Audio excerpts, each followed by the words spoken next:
Haleluya. Shalom. Selamat pagi. Salam sejahtera dalam kasih Tuhan Yesus Kristus. Puji Tuhan. Hari ini hari Minggu tanggal 25 September tahun 2022. Saya percaya kita tetap mengalami anugerah dan kebaikan Tuhan.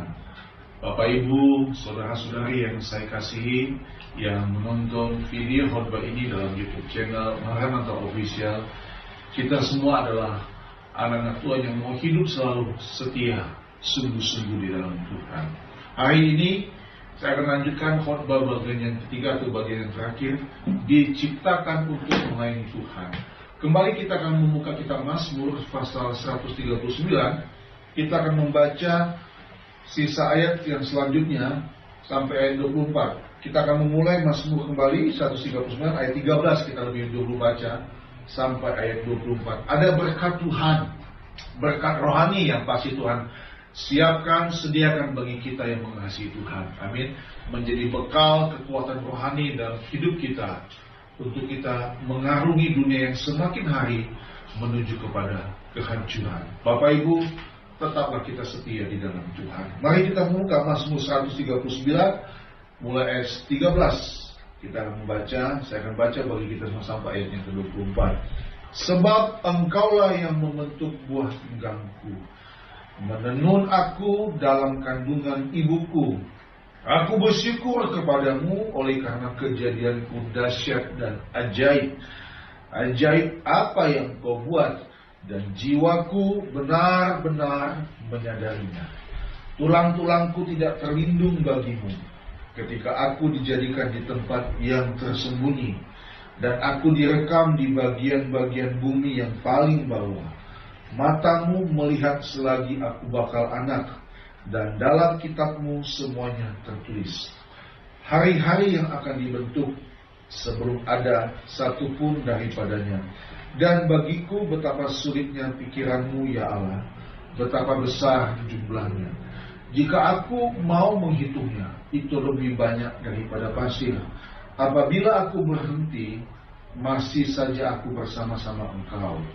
Sekiranya Engkau mematikan orang fasik ya Allah, sehingga menjauh daripadaku penumpah darah yang berkata-kata dusta terhadap Engkau dan melawan Engkau dengan sia-sia. Masakan aku tidak membenci orang-orang yang membenci Engkau, ya Tuhan, dan tidak merasa jemu kepada orang-orang yang bangkit melawan Engkau. Aku sama sekali membenci mereka. Mereka menjadi musuhku. Selidikilah aku ya Allah, dan kenalah hatiku. Ujilah aku, dan kenalah pikiran-pikiranku. Lihatlah apakah jalanku serong, dan tuntunlah aku di jalan yang kekal. Amin. Saudara, pada bagian yang ketiga ini, diciptakan untuk melayani Tuhan. Kita kembali belajar melihat dalam Mazmur ini bagaimana Tuhan Allah yang dahsyat, maha hebat, maha kuasa. Begitu kagumnya kita, apalagi manusia, saya dan saudara ada ciptaan Tuhan yang sempurna adanya. Di dalam kitab Kejadian yang sudah saya sampaikan 2 minggu lalu, ya, Tuhan menciptakan manusia menurut gambar dan rupa Tuhan. Tidak ada celah, cacat, rusak di sana. Tetapi dosa yang menghancurkannya. Itu pada bagian yang pertama. Sehingga saya waktu itu berkata kepada kita semua, saudaraku, jangan merusak dan menghancurkan potret diri Allah dalam hidup kita. Setelah Yesus mati di kayu salib, kita dibenarkan Tuhan. Bukan berarti hidup kita ini sudah jadi benar. Kita tetap terus berjuang. Tetapi Tuhan mengembalikan kita pada posisinya yang semula. Dan jangan sampai dalam posisi yang benar itu kita kembali jauh dari Tuhan. Saudara, hari ini kita akan melihat kebenaran-kebenaran Tuhan yang dahsyat. Saya selalu mengatakan, seperti juga tadi pemimpin pujian katakan, bersyukur adalah salah satu bentuk atau cara kita mengagumi kedahsyatan Tuhan. Amin. Bersyukur. Nah, hari ini kita belajar kembali. Kalau saya boleh kembali mengingatkan, minggu yang lalu ya ada 3 bagian. Yang pertama, hiduplah selalu dengan mengucap syukur. Ya, ingatlah Dia Allah yang Maha Tahu. Tetaplah hidup di dalam Tuhan dan melayaninya. Yang keempat, penghormatan dan kekaguman yang tertinggi hanya bagi Dia saja. Nah, sekarang kita akan belajar kembali, melihat. Mulai ayat 13, saya kembali ajak kita tunggu ayat 13 sampai 16. Sebab engkaulah yang membentuk buah pinggangku, menenun aku dalam kandungan ibuku. Aku bersyukur kepadamu oleh karena kejadianku dahsyat dan ajaib. Ajaib apa yang kau buat, dan jiwaku benar-benar menyadarinya. Tulang-tulangku tidak terlindung bagimu ketika aku dijadikan di tempat yang tersembunyi. Rahim ibu. Tempat tersebut itu rahim ibu dalam bahasa Indonesia sehari-hari, saudara. Dan aku direkam di bagian-bagian bumi yang paling bawah. Matamu melihat selagi aku bakal anak, dan dalam kitabmu semuanya tertulis hari-hari yang akan dibentuk, sebelum ada satupun daripadanya. Yang pertama, saudaraku, kita belajar pada hari ini. Kita adalah ciptaan Tuhan yang sempurna. Maka berikanlah yang terbaik untuk Tuhan, yaitu hidup kita. Poin yang pertama, kita adalah ciptaan Tuhan yang sempurna. Maka berikanlah yang terbaik untuk Tuhan, yaitu hidup kita. Mengapa saya katakan hidup kita? Karena kalau bicara hidup kita adalah seluruh keberadaan kita semuanya, saudara. Apa yang kita punya, yang kita miliki, semuanya berasal daripada Tuhan. Saudara, kalau boleh saya mengutip apa yang ditulis oleh Paulus, ada 2 ayat firman Tuhan. Yang pertama dalam Roma. Di dalam kitab Roma, yang pertama, Roma pasal yang ke-12. Roma 12, ayat yang pertama. Karena itu saudara-saudara, demi kemurahan Allah, aku menasihatkan kamu supaya kamu mempersembahkan tubuhmu sebagai persembahan yang hidup, yang kudus, dan yang berkenan kepada Allah. Itu adalah ibadahmu yang sejati. Ayat yang berikutnya, saudaraku, Galatia. Galatia pasal yang kedua, untuk memperlengkapi poin atau bagian yang pertama ini, saudara-saudaraku, Galatia pasal kedua. Kita buka Galatia pasal 2 ayat 20. Namun aku hidup, tetapi bukan lagi aku sendiri yang hidup, melainkan Kristus yang hidup di dalam aku. Dan hidupku yang kuhidupi sekarang di dalam daging adalah hidup oleh iman dalam Anak Allah yang telah mengasihi aku dan menyerahkan dirinya untuk aku. Amin, saudara-saudaraku. Artinya, kita ini bukan sekedar ciptaan Tuhan, tapi karena kebenaran hidup kita yang berdosa ini, Tuhan rela mati di kayu salib untuk menyelamatkan saya dan saudara. Firman Tuhan tadi berkata, dan hidupku yang kuhidupi sekarang di dalam daging adalah hidup oleh iman dalam Anak Allah yang telah mengasihi aku dan menyerahkan dirinya untuk aku. Saya benar-benar tidak bisa berkata-kata untuk mengagumi anugerah Tuhan ini. Sehingga di poin yang pertama ini saya tulis, kita adalah ciptaan terbaik Tuhan, ciptaan sempurna Tuhan. Maka berikanlah yang terbaik untuk Tuhan, yaitu hidup kita. Saudara, Yesus mati di kayu salib supaya saya dan saudara hidup untuk Dia. Jadi tidak ada alasan bagi kita pada hari ini untuk berlelah-lelah, untuk bosan dalam beribadah, untuk bosan dalam mencari Tuhan. Semangat, saudara-saudaraku, kita diciptakan untuk melayani Tuhan. Saya tahu, saya juga mengalami, saudaraku, situasi keadaan sekarang mungkin sulit bagi sebagian besar orang, tidak termasuk juga kita sebagai orang percaya. Tetapi kita percaya Allah Immanuel selalu menyertai kehidupan kita. Bapak Ibu yang saya kasih dalam Tuhan Yesus, ingatkanlah ini. Ingatkan di hatimu, ingatkan di pikiranmu, kita ini adalah ciptaan terbaik, sempurna adanya dari Tuhan. Maka berikanlah yang terbaik untuk Tuhan, yaitu hidup kita. Hidup kita persembahkan seperti kata kitab Roma tadi. Dan hidup kita bukan lagi kita yang hidup, tetapi Kristus yang hidup di dalam aku. Jadi ada semacam gairah atau passion yang begitu menggelora dalam hati kita untuk kita memberikan yang terbaik untuk Tuhan. Saudara, saya pun juga menyadari saya belum memberikan banyak yang terbaik untuk Tuhan. Bapak Ibu, mari kita mau belajar pada hari ini. Kita mau berikan yang terbaik untuk Tuhan Yesus. Seluruh hidup kita, segenap hati kita. Bahkan dua hukum yang paling utama dalam firman Tuhan. Kasihilah Tuhan Allahmu dengan segenap hatimu dan seterusnya dan seterusnya. Mari Bapak Ibu, mungkin saudara jenuh, bosan.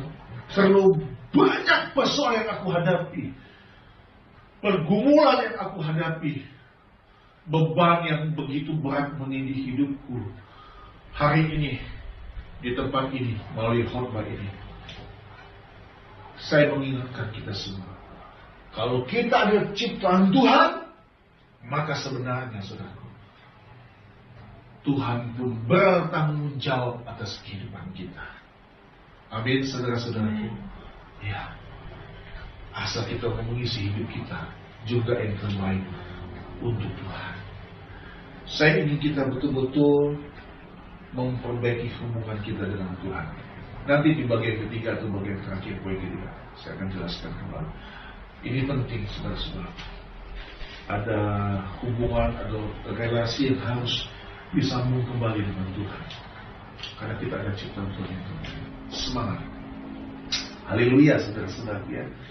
Saya membuat khotbah ini, saudara-saudaraku, bagi saya pribadi dan juga bagi Tuhan. Tentu saya memohon pengurapan Tuhan agar khotbah ini jadi khotbah yang memberkati kita semua. Yang kedua, kita kembali kepada kitab Mazmur. Mazmur pasal 139, kita baca ayat 17. Perhatikan Bapak Ibu, dan bagiku betapa sulitnya pikiranmu ya Allah, betapa besar jumlahnya. Sampai ayat 22, jika aku mau menghitungnya, itu lebih banyak daripada pasir. Apabila aku berhenti, masih saja aku bersama-sama Engkau. Sekiranya Engkau mematikan orang fasik ya Allah, sehingga menjauh daripadaku penumpah darah yang berkata dusta terhadap Engkau dan melawan Engkau dengan sia-sia. Masakan aku tidak membenci orang-orang yang membenci Engkau, ya Tuhan, dan tidak merasa jemu kepada orang-orang yang bangkit melawan Engkau. Aku sama sekali membenci mereka. Mereka menjadi musuhku. Yang kedua, saudaraku, saya tulis di sini sebagai poin yang sangat penting yang perlu kita perhatikan. Dialah kebahagiaan kita yang sejati. Amin. Dialah kebahagiaan kita yang sejati. Saudara, seperti Yesus, mungkin juga ada yang iri dengan kehidupan dan pelayanan kita. Saya mau katakan, jangan pusingkan hal itu, saudaraku. Tetaplah setia melayani Tuhan. Iya, saudara, kalau kita baca ayat firman Tuhan ini, kita melihat bagaimana orang-orang fasik, orang yang tidak suka kepada Allah pun juga benci kepada kita, tidak suka. Tapi hari ini kita merdeka. Kita tetap mementingkan Tuhan. Dialah kebahagiaan kita yang sejati. Saudara, buka Yohanes 4. Injil Yohanes pasal 4. Yohanes 4 ayat yang ke-34. Firman Tuhan berkata begini, saudara-saudara. Kata Yesus kepada mereka, makananku ialah melakukan kehendak Dia yang mengutus aku dan menyelesaikan pekerjaannya. Saudara, perhatikan Tuhan Yesus. Kita tidak usah pusing dengan keberadaan orang lain yang berlaku jahat terhadap kita. Allah yang kita sembah membela kita. Selama engkau tetap berada dalam jalur kebenaran firman Tuhan, hidup takut di dalam Tuhan, hidup sesuai dengan standar firman Tuhan, maka lakukan ini. seperti Yesus. Makananku ialah melakukan kehendak Dia yang mengutus aku dan menyelesaikan pekerjaannya. Kita mau menyelesaikan kehidupan kita dan pelayanan kita di muka bumi ini dengan hasil yang terbaik, hasil yang maksimal, yang menyenangkan hati Tuhan. Sehingga pada poin yang kedua ini saya tulis, dialah kebahagiaan kita yang sejati. Kenapa saya harus tulis begini? Dialah kebahagiaan kita yang sejati, supaya waktu kita melakukan segala sesuatu dalam hidup ini, sekalipun ada banyak tantangan, ada orang yang tidak suka iri, ada orang fasik, ada musuh-musuh kita tetap memandang kepada Tuhan. Kita tetap mengalami sukacita dalam kita melayani Tuhan. Amin, saudara-saudaraku. Dialah kebahagiaan kita yang sejati. Maka waktu kita berhadapan dengan banyak persoalan dalam hidup ini, kita bisa berkata, puji Tuhan, terima kasih Tuhan, Engkau Allah yang pasti menganugerahkan kekuatan untuk aku menghadapi segala persoalan dalam hidup ini. Dialah kebahagiaan kita yang sejati. Makananku melakukan kehendak Dia. Nah, saudara, lihat, Yesus pun melakukan apa yang Bapa inginkan dalam hidupnya. Pun demikian, kita sebagai anak-anak Tuhan, pengikut Kristus, kita mau melakukan kehendak Bapa, pekerjaan, pelayanan yang Bapa percayakan kepada kita semua. Apapun profesi kita, yang sudah saya katakan beberapa waktu yang lalu, apapun profesi kita, itu adalah ibadah kita. Itu adalah bentuk kita melayani Tuhan. Saudara, kalau saya juga boleh melihat, ada ayat yang saya juga ingin sharekan, ayat 18. Jika aku mau menghitungnya, itu lebih banyak daripada pasir. Apa? Pikiran Tuhan besar. Apabila aku berhenti, masih saja aku bersama-sama Engkau. Saya baca buat saudara semua apa yang di dalam ayat 18 ini. Sangat menarik, saudara-saudaraku. Kalau ayat 18 tadi berkata, apabila aku berhenti, masih saja aku bersama-sama Engkau. Di sini tulis begini, saudaraku. Jika aku hitung lebih banyak dari pasir, yang dihitung adalah pikiran Tuhan. Betapa berharganya, betapa sulitnya. Nah, ayat 18b, kalau di sini dikatakan apabila aku berhenti, masih saja aku bersama-sama Engkau. Di sini katakan, saudaraku, bila aku bangun, masih juga kupikirkan Engkau. Wow, saudara, minggu lalu saya katakan bahasa Daud dalam menulis Mazmur ini bahasa-bahasa yang kalau orang tidak mengerti hati Daud, ya, terlalu lebay. Tetapi Daud adalah orang yang berkenan di hati Tuhan. Bayangkan, saudara, Alkitab bahasa Indonesia sehari-hari menulis, bila aku bangun, masih juga kupikirkan Engkau.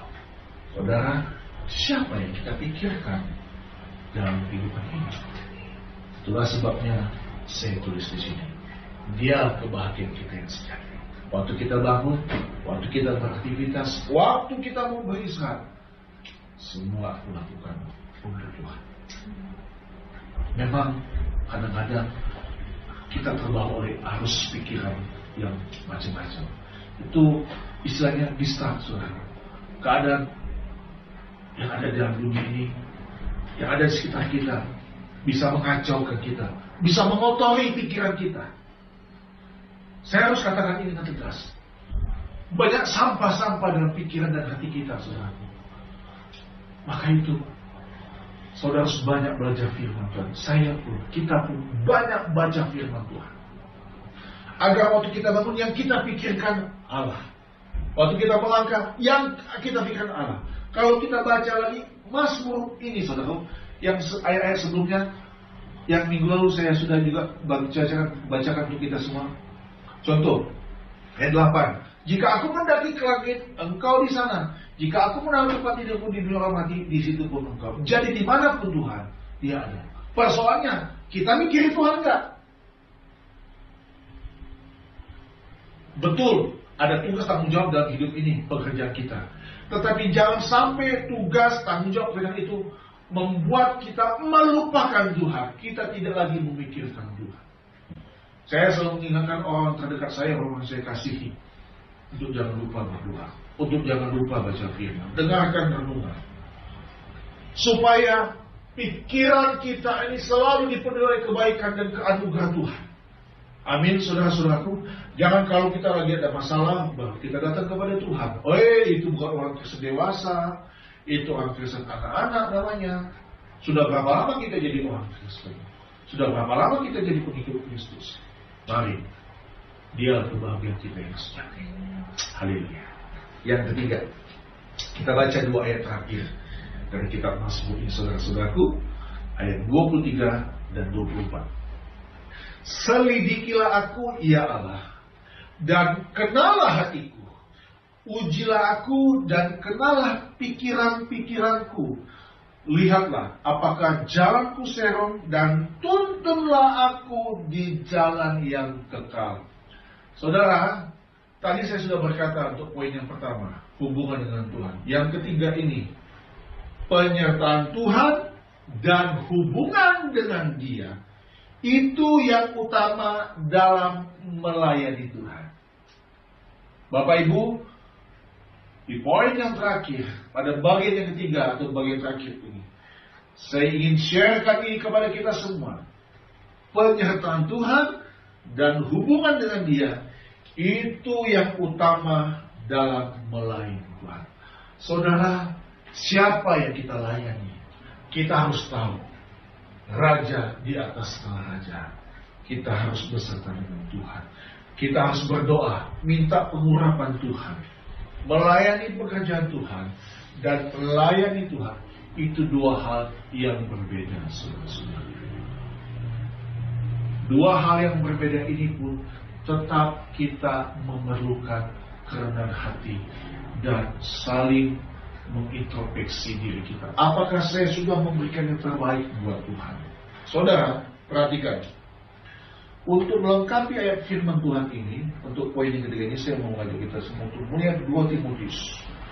2 Timotius pasal yang keempat. Penuhilah panggilan pelayananmu. Perhatikan 2 Timotius pasal yang keempat.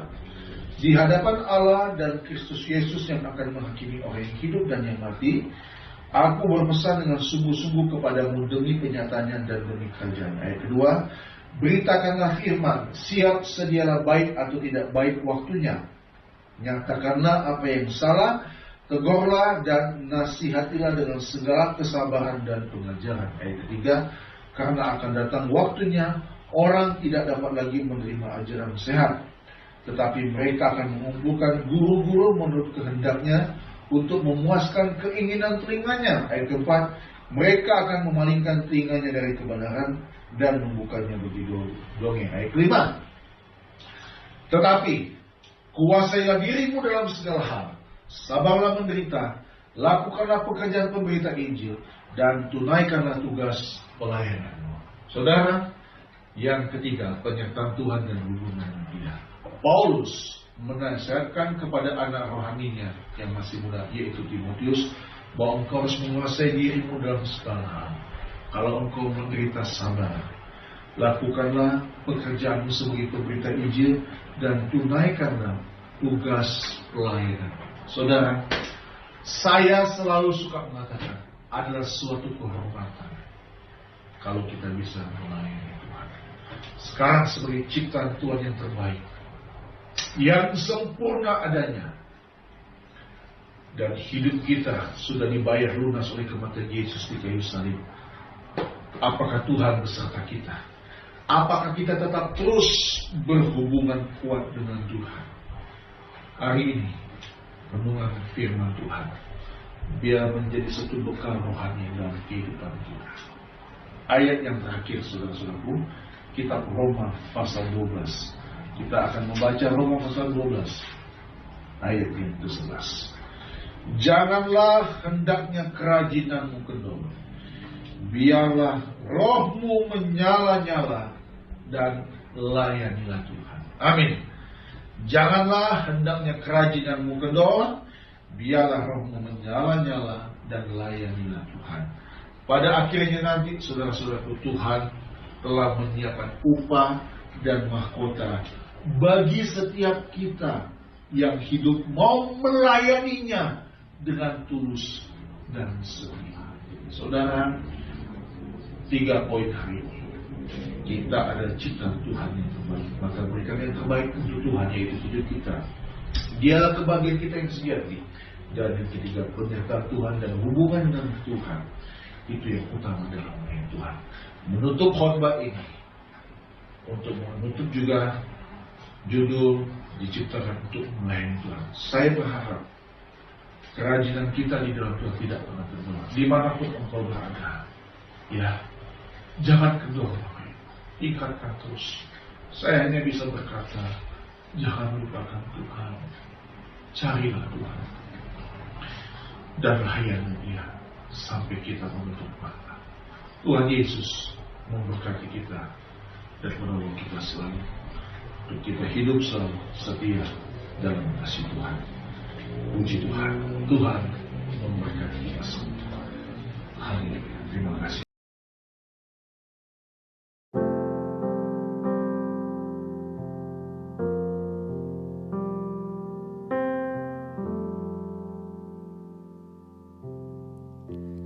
Ujilah aku, Tuhan, cobalah aku, Tuhan, selidiki hatiku dan batinku, mataku tertuju padamu. Aku cinta padamu, Tuhan. Aku rindu hadirat-Mu, Tuhan. Aku ingin selalu dekat padamu, menikmati kehadiran-Mu. Ku nyanyi Hosana bagi Rajaku yang duduk di tahta. Aku muliakan dan ku agungkan, Kau layak disembah. Aku cinta padamu, Tuhan. Aku rindu hadirat-Mu, Tuhan. Aku ingin selalu dekat padamu, menikmati kehadiran-Mu. Ku nyanyi Hosana bagi Rajaku yang duduk di tahta. Aku muliakan dan ku agungkan, Kau layak disembah. Ku nyanyi Hosana bagi Rajaku yang duduk di tahta. Aku muliakan dan ku